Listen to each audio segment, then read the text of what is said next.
Unsuspecting Heart FM listeners were among the first to find out what had happened. Right now, 8:30, here's the latest. From Global's newsroom, I'm Fiona Winchester. David Cameron has died. David Bowie has died after a secret... Good evening. It is not often we begin a news programme like this with the death of a rock star, but David Bowie was no ordinary star, and his was no ordinary death. Didn't fall in a puddle, did he? Yes, the news somberly announced that iconic musician David Bowie had died, leading to a heartfelt outpouring of grief and briefly turning the coverage into every BBC4 music documentary you've ever seen. When Ziggy Stardust came out, I was 12 years old. It said on the back, play at maximum volume. So I put my head between two speakers on the floor and did. Journalist and tinnitus sufferer Paul Mason there. There was this David Bowie bloke who was a genius.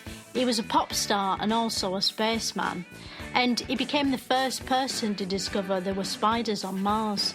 What was inspiring was how he overcame this massive stutter. I mean, sometimes you could still hear it when he sang.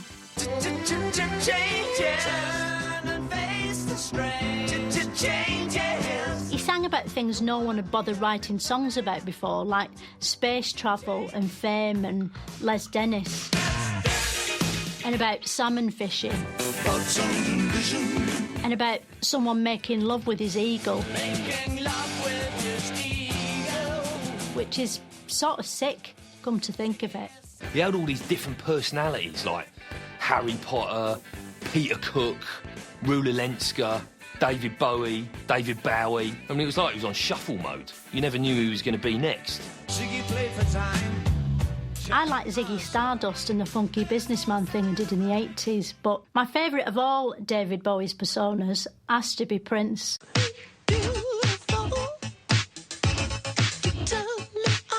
But obviously that act died with him.